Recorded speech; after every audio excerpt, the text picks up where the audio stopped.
শ্রাবণী মেলায় নদীতে স্নান করতে গিয়ে জলে ডুবে মৃত্যু যুবকের। এমনই মর্মান্তিক ঘটনাটি ঘটল রবিবার গভীর রাতে আলিপুরদুয়ার জেলার বারবিশা রায়ডাক 2 নম্বর নদীর বুকে শ্রাবণী মেলায়।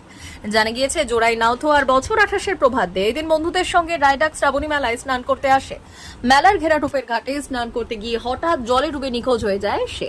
স্থানীয় কমিটির প্রচেষ্টায় তড়িঘড়ি যুবককে উদ্ধার করে চিকিৎসার জন্য কামাখ্যাগুড়ি গ্রামীণ হাসপাতালে নিয়ে পাঠালে কর্তব্যরত চিকিৎসক মৃত বলে ঘোষণা করেন যুবককে। এই মর্মান্তিক ঘটনায় শোকের ছায়া নেমেছে গোটা এলাকায়।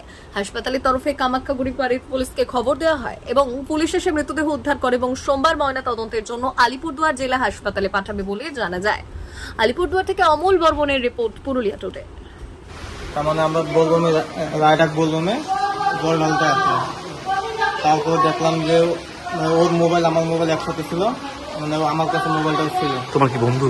আমার পাশেই বাড়ি আর কি, মানে একসাথেই বাড়ি। কোথায় বাড়ি? হ্যাঁ, জোড়াই পশ্চিম মঞ্চে নাওফোয়া রেল ব্রিজের পাশে। তারপরে জলে ও আগে নামলো, তারপর দেখে উঠে না, তারপর কমিটির লোককে বলা হলো, তারপর ওদের ওরা এসে তুললো আর কি। মানে কি ভাইসে গেছিল? মানে ব্যারিকেডের মাঝখানে আটকে ছিল। ওখানেই মারা গেছে? এখানে এসে ডাক্তার বললো মারা গেছে। কোন কোন জায়গার ঘটনা এটা? কি করবে চকচকা, পূর্ব ছকছকা। কি নাম ওর?